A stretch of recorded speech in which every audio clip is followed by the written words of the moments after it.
Hey, this is Anney. And Samantha. And welcome to Stuff Mom Never Told You, a production of iHeartRadio.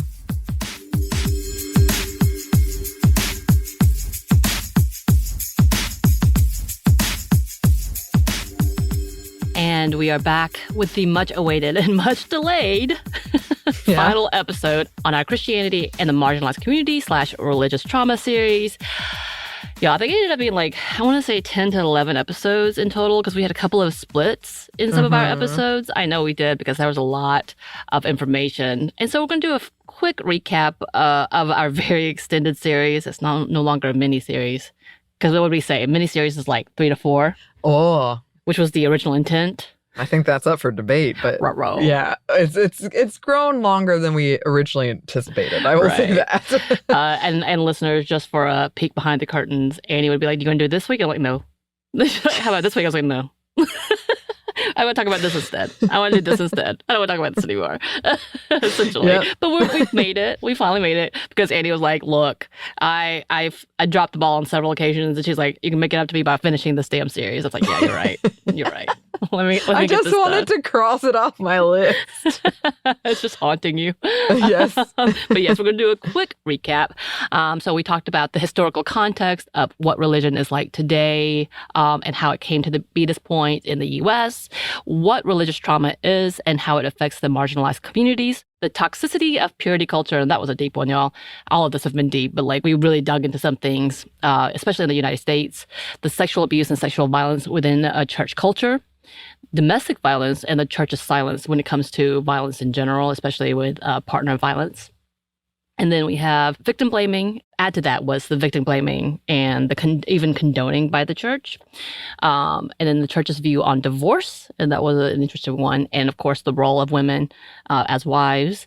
And then Christianity and the queer community, and that was one of those that we split into two because we had a lot of conversations about that, especially about how both sides feel when it comes to how, especially the right is talking and victimizing the queer community, as well as the past things like conversion therapy, which is still hotly talked about today. I've actually had several pieces come my way. I'm like, damn it, why are we still talking about this? Because it exists and people are still very bad people with this really barbaric idea behind it. And as we have previously said, there's a lot of personal trauma for both Anney and I, as well as for people as a whole. And we are seeing it play out in politics as well, especially, actually, it's all over the world. It's kind of interesting how maybe we're just paying more attention, or maybe we're just more connected because of social media, but it's definitely rampant all over the world. But again, just to reiterate, we aren't saying religion is all bad or all corrupt, but that religious trauma and the alt-right ideology that has twisted Western Christianity is something we should be aware of and continue to talk about. There are those who truly seek a higher belief and faith with good hearts and intentions, meaning to fulfill their lives and to do good work in the world. As I have mentioned before, the words of Jesus are vastly different from the interpretations of many of the conservative talking heads. And biases exist within cultures and denominations, and we should be diligent and wary of information based on those biases and emotions. So that's the big caveat there. Now that we have all of that out of the way, as with, again, the other episodes, there is content warning with mentions of anti-queer rhetoric, hate speech, and overall unpleasant view on what is happening today in our society. It was stressful for us. It is stressful for us to research it, to dig into it. So we know it can be for you as well. So just take that in mind. Yeah. Yes. So in the last episode, we had to split the episode because of the deep and long anti-queer history within Western Christianity and many other religions. We already discussed some of the philosophical debates, as well as hate groups that are based off of faith-based organizations. And we delved into the darkness of conversion therapy, which is still, yes, hotly debated today, still is a thing. So today we wanted to talk about the attack on the trans community by faith-based organizations and politicians. And we did separate this out of we talked about it in the queer episode as well, but there is a specific attack on trans communities in general, and it's unfortunately assisted by TERFs. TERFs are just people who would call themselves feminism, and we've seen people who in the queer community would also attack trans people in general as well. And so we wanted to make sure that we did talk about this because they have become a focal point for many of the political conservatives out there today. So when it comes to talking about the trans community, it can feel a bit overwhelming and exhausting. And this is from my point of view. And yes, that's to say for those of us who aren't a part of that community can only understand a fraction of those emotions. So I'm not trying to put any words in anybody's mouths. I understand that I do not understand the full depth of it. But a part of this is also understanding and reteaching ourselves or others the ever-changing language and rhetoric, which is important for us to honor and follow through with. I will admit, for me, it is difficult sometimes, not because I don't respect it, but because re-educating myself and growing with it is a constant process. But for the sake of this episode, if we are using an outdated term or something that is no longer relevant, please let us know kindly, because the amount of information we have to swim through for the series specifically can be overwhelming. And though we try to find the most updated information, sometimes it doesn't always happen. Also, we will let you know ahead of time, but we do research the conservative sites as well to see their reasoning and more likely the misinformation they use to push their narratives. So if we use their direct quotes, the speech may be dated. Again, we'll be trying to censor anything that is offensive, but want you to understand why that might be in here. Again, I say this as a person from, I am technically, people are still arguing whether or not elder millennials exist, and I'm being told that I'm Gen X. And I'm like, well, someone tell me what I am, because I am right on that cusp. So a lot of that, the language has changed vastly over the past 40 years. And I love to see it because, again, we finally come to the point of understanding that it's the spectrum and no longer just like black and white. And as you have known, because many of you have taught me, I'm growing with this conversation. So I just want to put that as a caveat. Like, I may be saying something outdated I don't realize. Anney and I have to do an episode almost, I feel like at least every 2 years to come back to learn the new terms and what that marginalized group may think is offensive, even though people may have tried to use it as a better way. So all that, I just had to put that there. Now, okay, that sidebar out of the way, here's some things to know. The trans community has always been a target for conservative Christian groups, and the reason has everything to do with power and fear-mongering. In fact, in a Focus on the Family article, which we have already noted as a type of hate group with a very strategic method of turning the nation into a Christian nationalist state. We talked about them previously, and while we are talking about Focus on the Family, yes, this is going to have some offensive ideology. Please understand that they point out, quote, patterns that might be causing confusion in children. And again, not my words, this is how they're putting it. And by the way, the article is titled A Biblical View on Transgender Identity, a Primer for Parents and Strugglers. And some of those patterns include the breakdown of family, abuse or abandonment from parents, trauma survivors, or they have mental illness, quote unquote. They are in LGBT influences, so they're watching a lot of LGBT influencers. They are showing porn or watch porn, and they're a victim of sexual abuse. I think it's obvious that there's a pattern here on what they're trying to blame transgenderism on, as what just in any like queer community on. They really, really have been onto this like, oh, they've been exploited and they've been abused and all these things. And Anney and I have already previously talked about this, how trauma is there, sure, but it's not the cause. Because if it was the cause, I feel like there'd be way more. Everybody should be trans or queer. Just saying. And in that same article, they mention gender dysphoria, but they also focus on rapid onset gender dysphoria, which is a controversial and recent hypothesis that has not been substantiated by the science community. And in fact, many have discussed the limited and inconsistent study and the methodology of it. But organizations like Focus on the Family really jumped on board. Here is how they defined it. Quote, an increasing social phenomenon affects teens and adults who have identified with their own biological sex for years, then decide they want to change genders and sometimes alter their bodies.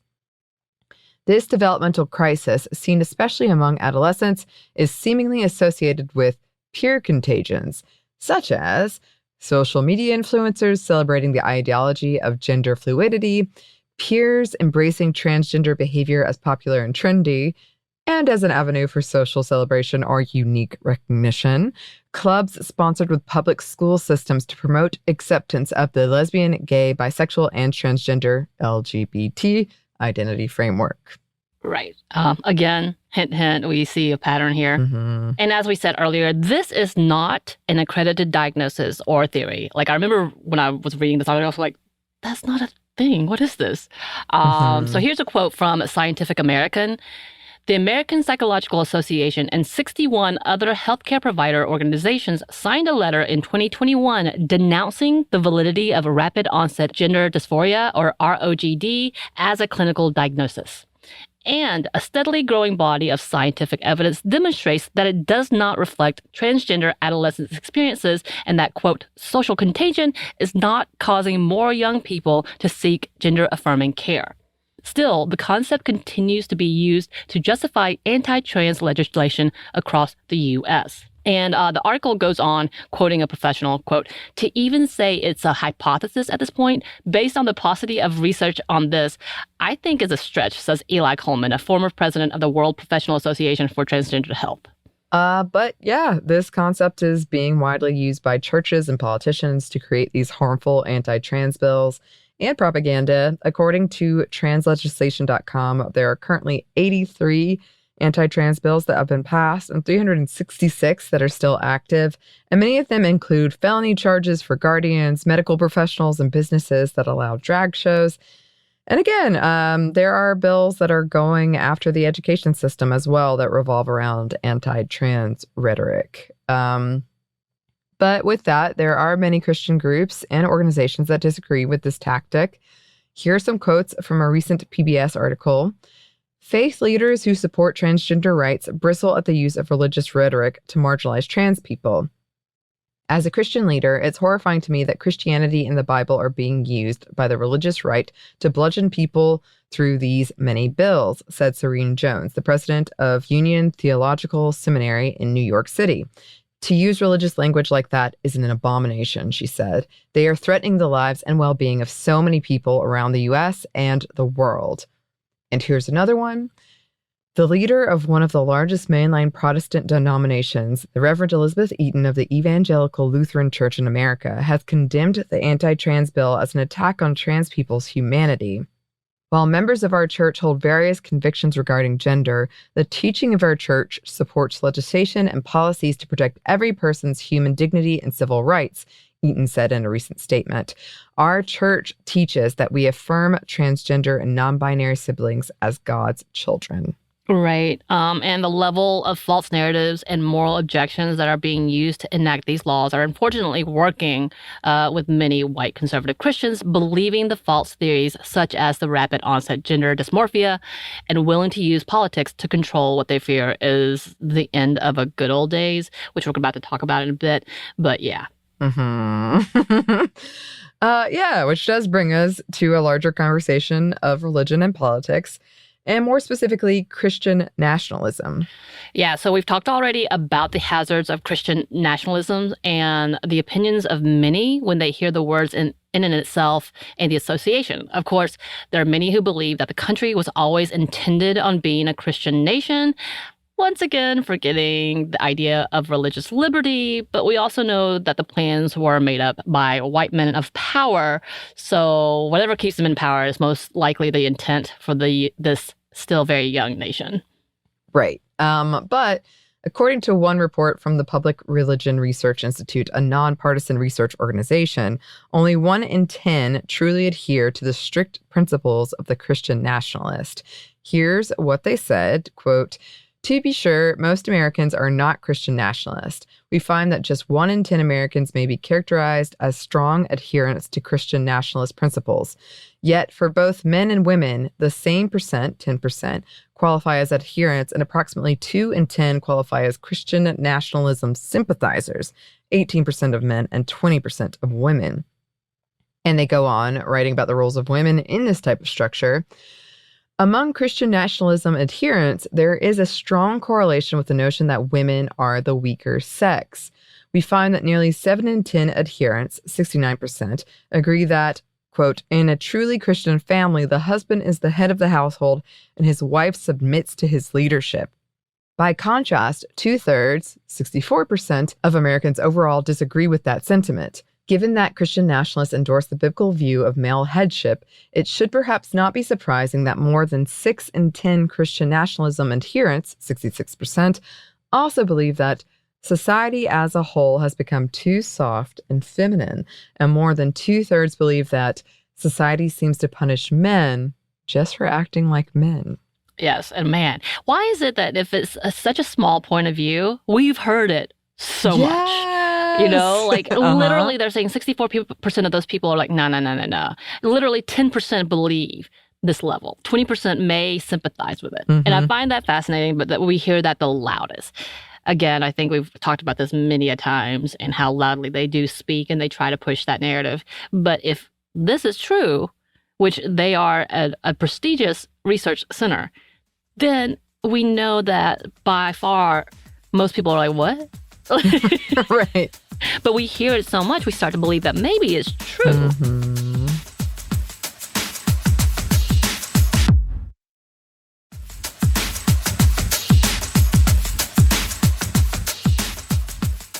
I wonder, like, the amount of people who really bought into this idea and it's gotten so loud. Has it been since the beginning of, like, the incel groups going bigger and bigger and bigger and growing with social media or, like, the platforms? And therefore, this is spread so loudly. And maybe, like, what we're looking at with this type of narrative is based on the growth of that type of misinformation and spreading online.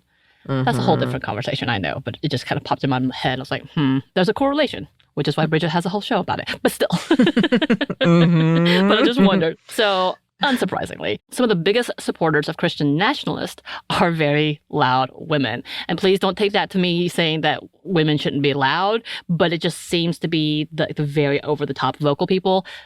Think Marjorie Taylor Greene, who literally chases people down and screams in their face.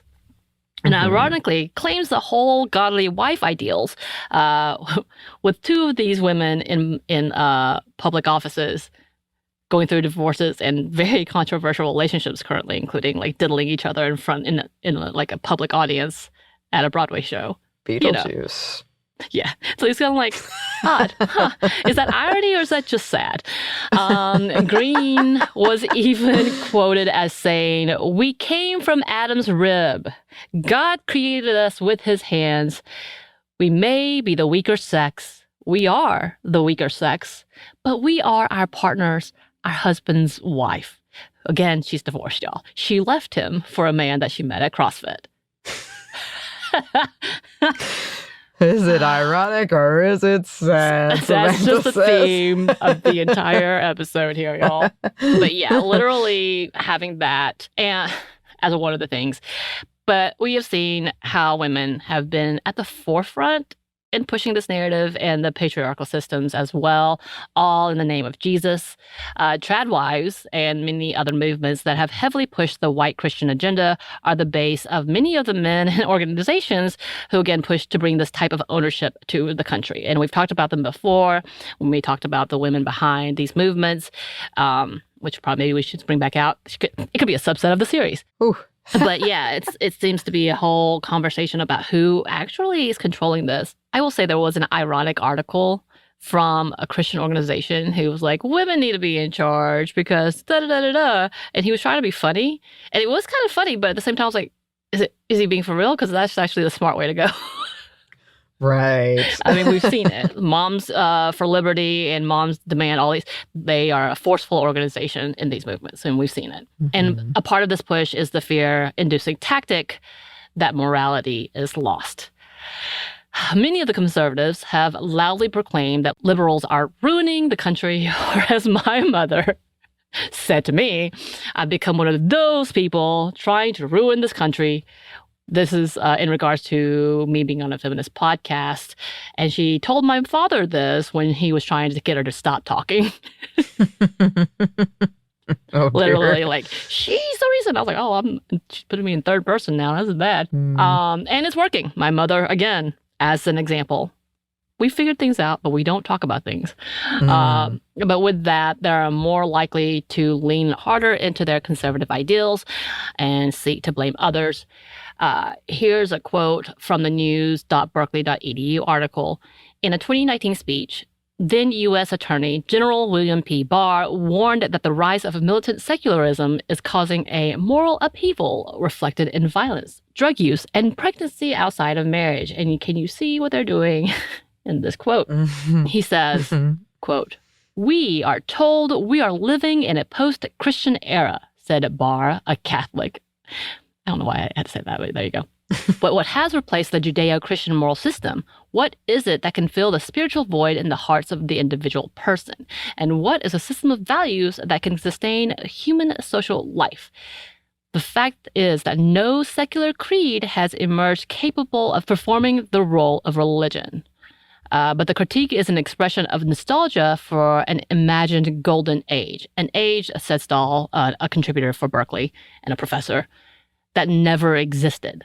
The fiction that some people are trying to build is that there's a singular conservative Christianity that had a heyday in the past and that can be reclaimed now and used to fashion a new American society, she explained. Some people think we should return to the 1950s or the 1790s. Those are very clearly moments in which racial inequality and racial hierarchies are enshrined in law. And yeah, we're going to talk a little more about that in a minute. But again, I think that's such a great point. And I really do want to come back to that later, probably in a whole different context. But the fact that people have this imagined idealized thing of like, this is the perfect time, and this was the amazing time of family. There's never been such a thing. There's always been outright war due to religion. There's always been colonialism and violence because of religion. There's been fighting within denominations. The Southern Baptists and Baptists split. How many times? Catholicism in itself has split. How many times? And it's because of the disagreement of what is the perfect time or what is the perfect religion. And I find that fascinating that there is the one thing that's been uniting the far right is, do you remember those good old days? Which never existed, and trying to get back to the good old days. Right. It is very imagined, yeah. The danger of nostalgia, everyone. And it is these people who are pushing to change the political landscape today. According to a February 2023 NPR article, more than half of Republicans actually support Christian nationalism. Here's a quote from that article. According to a new survey from the Public Religion Research Institute and the Brookings Institution, researchers found that more than half of Republicans believe the country should be a strictly Christian nation, either adhering to the ideals of Christian nationalism, 21%, or sympathizing with those views, 33%. And they continue, Christian nationalism is a worldview that claims the U.S. is a Christian nation and that the country's laws should therefore be rooted in Christian values. This point of view has long been most prominent in white evangelical spaces, but lately it's been getting lip service in Republican ones, too. During an interview at a Turning Point USA event last August, Representative Marjorie Taylor Greene, Republican Georgia, said party leaders need to be more responsive to the base of the party, which she claimed is made up of Christian nationalists. We need to be the party of nationalism, she said. I am a Christian and I say it proudly. We should be Christian nationalist. Right. Can you see who the face of Christian nationalism is at this point? Yeah, I think she's one of the biggest faces for it because she is so damn loud. And many of the articles we found had at least one quote from Greene to represent what some of the politicians are referring to when they say, or when they talk about taking back the country. Again, very fascinating. And so those numbers, again, we want to kind of emphasize, although it sounds a little different from the previous numbers, it's not, because they're counting those who are supporters and sympathizers. And also Republicans. So just a reminder that they're talking about specific selective groups. And it makes me sad. And again, I don't know if they truly understand what that is. Yeah, I agree. But many Christians are also opposed to this type of narrative. In a Christianity.com article, they talk about some of the dangers of this type of foundation. And they write about 3 reasons why it is dangerous. Number 1, Christian nationalism is a quest for political power rather than an embodiment of the Christian mission. And here they write about the constant grab for power or supremacy, quote, Christian nationalism, far from being a missional effort to make the name and way of Jesus known in America, is fundamentally a battle for cultural recognition and legal privilege. And they continue saying, since Christian nationalists believe that the nation itself is at stake, virtues such as kindness, gentleness, and compassion can be placed aside if doing so will advance the cause of taking the country back. Mm-hmm. And so this is number 2. Christian nationalism is as unconstitutional as it is unbiblical. So they explain, while it is enough that Christian nationalism is a quest for power and control at odds with the New Testament's depiction of Christ's kingdom being, quote, not of this world, it is worth noting that it is also unconstitutional. And if Christian nationalists believe, as many do, that the founding documents of America are divinely inspired or at least firmly Christian, then advocating for the violation of those documents become a self-defeating argument. And it goes on to say, seeking to privilege Christianity above other religions violates this value, which Christians have certainly benefited from, and many of whom have fought to preserve. Protecting religious liberty is foundational to respecting the dignity of other humans created in the image of God. It also protects Christians. If religious liberty were to be weakened or gutted, and leaders who disagree with Christian doctrine were elected, the opportunity for government persecution of Christians would, for the first time in our nation's history, be real instead of merely imagined. And I think that's such a great point. This is something that I might actually have to be bringing up to my parents, which I've done before, because I talked to them about when Mitt Romney was running for office and they were willing to vote for him. I'm like, he's Mormon, right? And they're like, yeah. I was like, so if we come to the point that we're allowing someone to dictate religion, what if he does everything based on his beliefs, which my parents are like, oh my God, what? Same thing as with Catholic presidents. I was like, what about that? Because they are very opposed to Catholicism. I don't think they understand what Catholicism is, but they are very opposed to it. Right. But that conversation is, you really can't understand what is happening. And you're really banking and thinking that they're all your people who you don't even like Southern Baptists. My parents were firmly against me going to a Southern Baptist church because they're not Southern Baptists. They thought they were too snobby and not religious enough. So I was like, you don't even like them. What is happening? They do. They've changed since then. But that's the level of divide and opposition that the denominations had, that they oppose each other so much that they are willing to say this way is better. So I find that interesting that you are setting yourself up to be persecuted as well, that you've truly never been. Mm-hmm. Right. And that brings us to number 3. Christian nationalism is inextricably connected with xenophobia and conspiracy theory. Yes, the author acknowledges this as well. They write, Christian nationalism is meant to privilege a particular set of cultural values held by the founding generation of America, a culture of which people of any and every national or ethnic origin can assimilate. Nevertheless, at a popular level, Christian nationalism almost invariably devolves into rhetoric and language that has elements of white supremacy, discrimination, and xenophobia. And that is because, by its very nature, the Christian nationalist definition of Christian culture is co-located with white culture. I think as we look at the entirety of our episodes, we see that as the common theme, the hierarchy and power, that is the basis and motives for many, led by those in power, followed by many because of the conspiracy theory. And I think we also have to acknowledge and recognize that the setup is for white, cis, hetero men, period, followed by white women, because this is what they see as the ultimate power.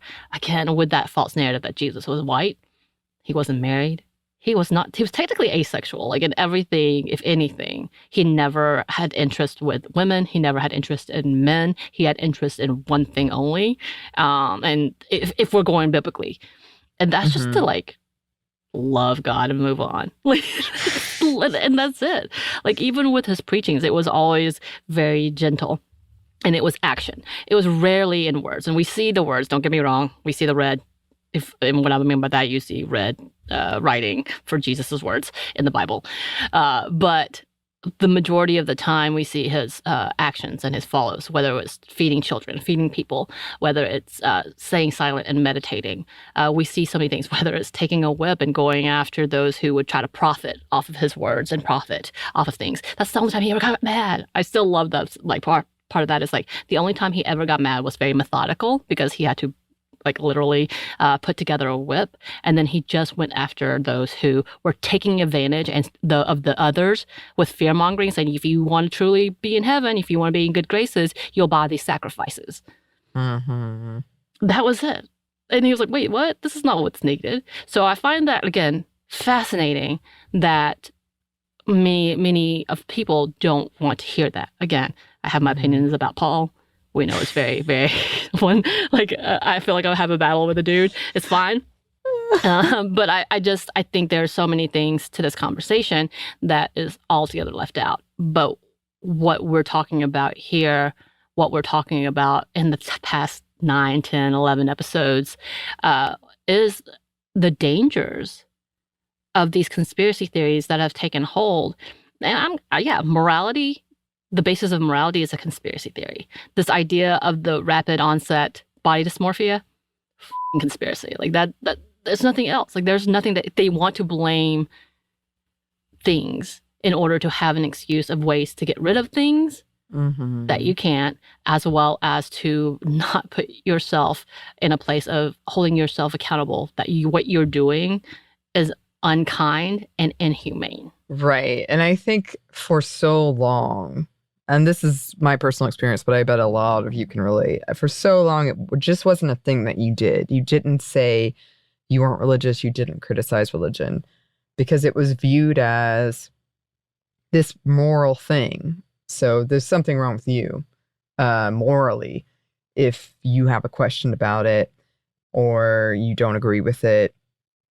And so it just sort of, we haven't talked about it for so long. And I like that we're talking about it more now. Because for a while, I was too afraid to even bring it up. Even on this show, when I first started, it would be like, oh no, we're talking about religion today. We'd have a whole conversation about it and how mad people were going to get. And I think like going back to that good old day thing that you were talking about, Samantha, I feel like people who don't even, maybe haven't even read the Bible, maybe don't even remember it, but they use it as like, oh, this was a better time. The Bible is this moral, like unsaleable moral thing. Right. And you are going against it, and therefore you are wrong, when really they either didn't read it, didn't get it, purposely didn't get it. Like, yeah. Right.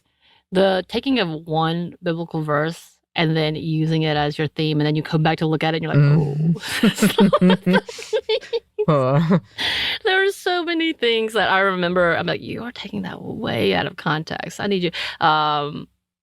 There's one about pretty much your God will not give you more than you can handle type of thing. And then like just all these things, which is a nice sentiment. It is a nice sentiment. The conversation is beyond that there's so many into it where he says like it's building you up and it's going to put you on the brink of all these things. Like there's so many conversations that you're like, that's not what that means though. And then having people use that to people maybe who have cancer and are about to die, or people who lost somebody. You're like, you, that's not, why would I want to believe in God? Like that's, again, for those who need that, who have that passage as a thing that really keeps them through, that's amazing. I hope you do. But once again, understand that that's not always as reassuring as it is. And it's also taken out of context. Like there's so many conversations where that if you'll do this one thing, then God will bless you. This is God's blessing. And if you get good things, then it's obviously God blessing you, in which you're like, but so many bad people get good things. Why is that happening? And so many good people have so many bad things. Of course, that's the constant argument about going against God. And that's always like a focal point for any Christian movies. I love it. And then how they rise above and something good always happens. It doesn't work that way. You have to have faith even when the miracles don't happen, Samantha. Yes. And we're not trying to like denigrate that in any way, in that saying that, believing that is a bad thing or whatever, whatnot, if it's helped you. But the conversation is that you're using that against people, which has happened more often than not. And then also, this also has been a way of saying, well, this rich person, it was so blessed, it must be so godly, and then being Yeah. able to ride on that. Trump is the perfect example of that. He's gotten all these things because God has blessed him, and now he's the image of God, which still just blows my mind. Like, if you automatically have placed him as one of the most godly people, I don't trust you as a Christian. You are not truly a Christian. Like, sorry, that's going to be automatic number one for anybody outside of Christian religion, which the whole purpose of Christianity is both gross and understandable, is to convert others, to save people, which is colonialism. And that's a whole other conversation that we're not getting into today. But that's the whole point. So if that's your whole point, and all of a sudden it's changed to, oh no, it's to save what's mine, are you really Christian? Right. Yeah. And I just feel like there's so much hypocrisy and picking and choosing of, like, yeah, what verses, or this is definitely true, that other one's not true though. And what you kind of recite back, and it's definitely been weaponized in that context as well of, yeah, like, oh, this person's rich, they must be great. I remember because I think I was in 7th grade when I was like, I'm not religious anymore. I don't believe in this. And one of my good friends was very, very religious. And the Iraq War had just happened, and I was kind of like publicly against it. And she sat down in front of me and she took my hands in her hands. And she gave me some Bible verse about how it was, like, necessary. And I just remember sitting there like, wait. But that's kind of what's happening in the Republican Party. It's like that. It's like this strange, here's this Bible verse, let me make it fit into what I want you to believe and what I want to do, even if that's not what it means or was intended. Yeah. Right.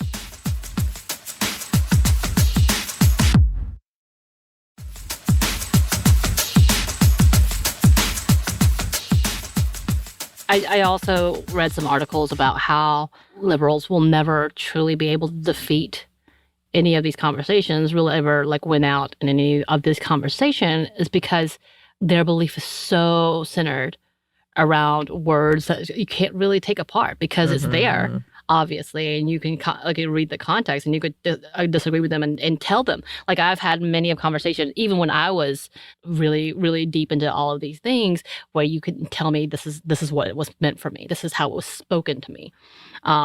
And me as a person who actually studied the Bible for so long and wrote so many like flowery messages to myself and others about believing in the strength of these things, would have a hard time sitting my parents down and be like, this is inaccurate. This is why it's inaccurate. And I've tried, actually, because I'm not trying to convert my parents because they're happy. I'm not necessarily trying to convert them, but of course it has strained our relationship because of the way they've used it against me. But I came in, I was like, this is not right. She's like, oh, your dad has a great explanation about why you're wrong, and these are actually correct. And I was like, but do you remember? They finally got away from King James about 10 years ago, but they were absolutely appalled when I brought in a different version of the Bible, saying that was blasphemous. And I was like, oh my God, what is happening? And to like, they have graduated from that to telling me, like, theologically, no, they're not wrong and it is historically accurate. And then I'm like, do you know about the Apocryphas, which is the additions that they found? Do you know about the Dead Sea Scrolls that has additional words in there? And it's conflicting and they don't like this and they like this. There are things that are missing. But then you keep telling me that I'm the wrong one for explaining the theory. And again, they find that education is sin. And that's what's ruining the country as well. Like, they blame education for being used instead of faith. And it's just kind of like, okay, faith is a nice belief as long as it gives you comfort when you need it. And that's fine. But when you use it to hold it against other people, to blame other people and say that things like the queer community or the transgender community are destroying something when it has nothing to do with you. Again, my parents have never actually met a trans person. I think they've met a non-binary person. And they're just like, oh, okay. And that's the end. But they somehow it's affecting them. Yeah. I've told you before, I had my teacher in 7th grade told me, it's like, I'm watching you walk off a cliff and I just want to save you. And I was like, right, leave me be. I shall walk off the cliff by myself. I had a coworker sit in my office. She was my supervisor, actually. Tell me, she's like, I'm so scared for you. And I was like, well, if it makes you feel better, I got baptized. And that's what everybody seems to think it works. So, either way.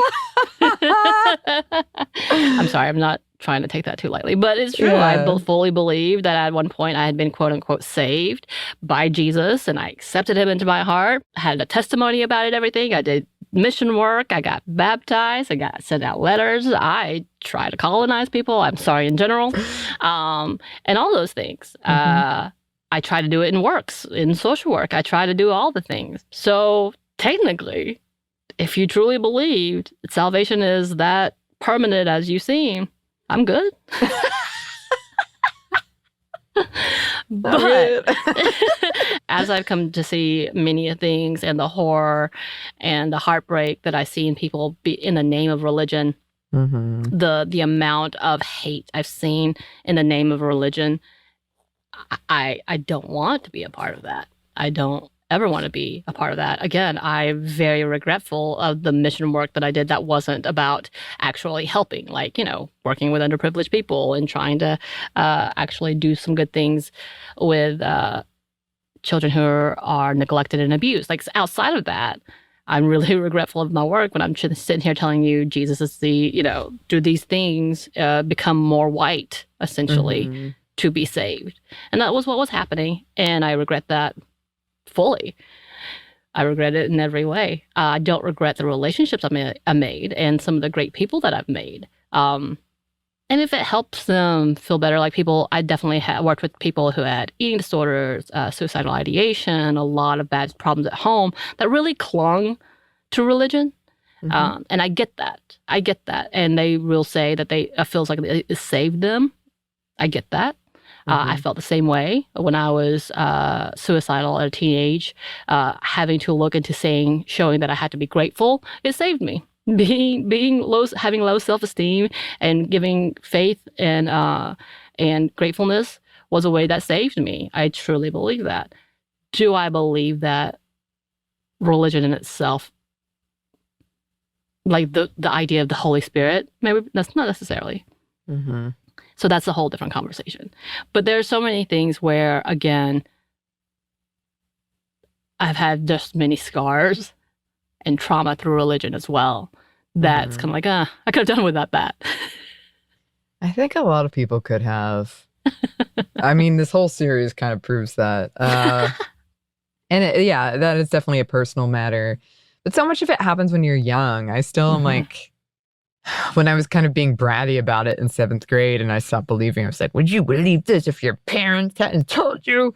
I like that voice. That was good. That was really annoying. I was a really annoying kid. I can admit it.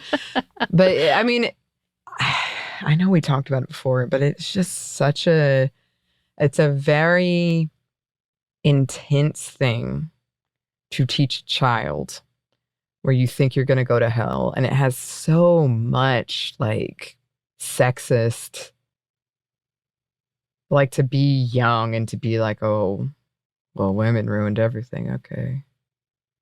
All right. I guess I'll deal with that tonight. It's just a lot. It's a lot. It is.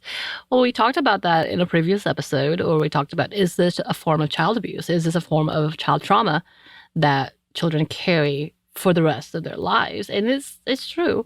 That's become a thing that was rooted in how our children were disciplined, was through fear and guilt. And it very much passes along with a religious ideal of that as well. Yeah. And I think when it comes to what is happening in the world and in this country as a whole, it's unnerving right now. Maybe it's because I'm an adult and I'm paying attention more. I don't know. But it feels like it's causing more unraveling. And if I were to believe anything, I'm like, yeah, this could be the beginning of the apocalypse, in that biblically we see a false God. And it seems like this could be it. And it's coming from the right-wing side.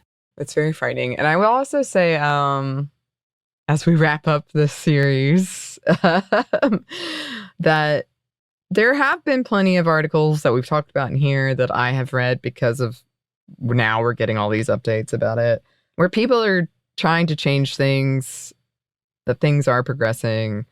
My mom's church is having this whole thing that is fascinating for me to listen when she tells me about kind of protecting trans people, and even doing like classes about how to the proper terminology and stuff. So it's interesting. Like, I feel like there's a huge backlash, but there is also people who are really like, no, that's not what it is.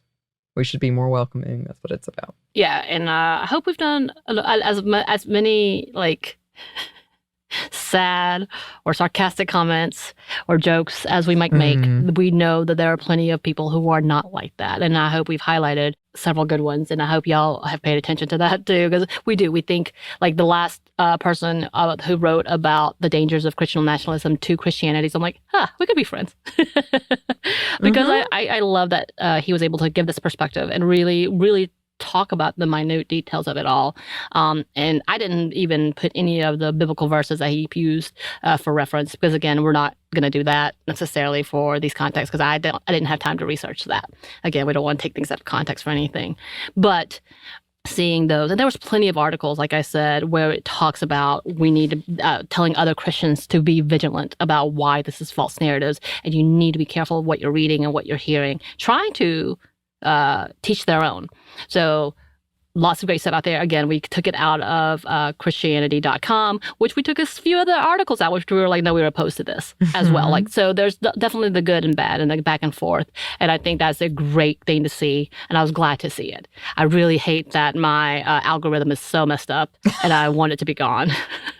That's why the mini-series is ending, everyone. Yeah, that's true. I need to stop.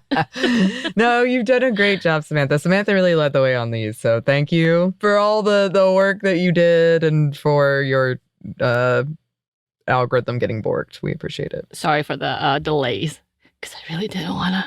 It makes me sad. It's all right. I understand. Yeah, Here we are, though.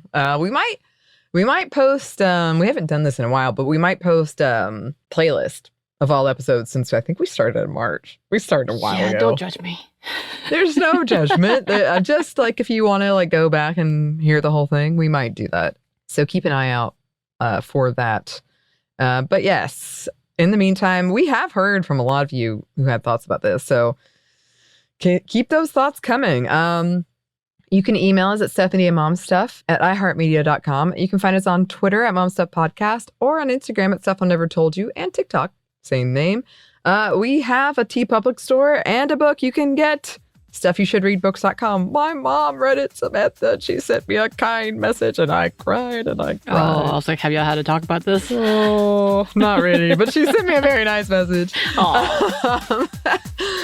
And thanks, as always, to our super producer, Christina, our executive producer, Maya, and our contributor, Joey. Thank y'all. And thanks to you for listening. Stuff I Never Told You is a production of iHeartRadio. For more podcasts from iHeartRadio, you can check out the iHeartRadio app, Apple Podcasts, wherever you listen to your favorite shows.